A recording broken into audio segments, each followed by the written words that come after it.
Cebu Provincial Government mihatag og kapin sa 17 milyones pesos nga incentive ngadto sa mga linemen, PNP ug AFP nga nakatampo sa dali nga pagpabalik sa supply sa kuryente sa lalawigan human mikuso-kuso ang bagyong Odette.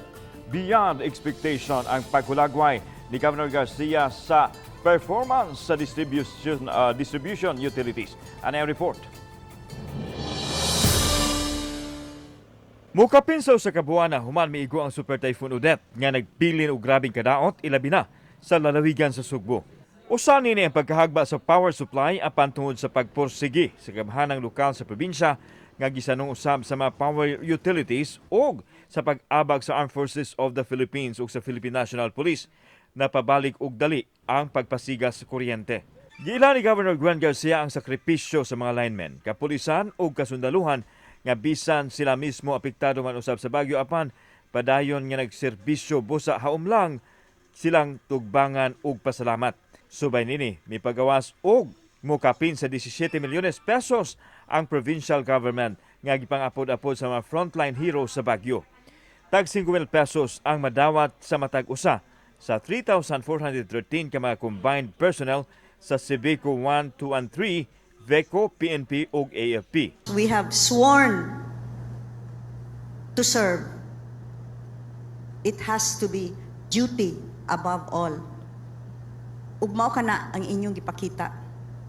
Allow the Cebu Provincial Government to say thank you for your dedication and commitment to duty, but also to say we recognize that each of you have your families and your own needs.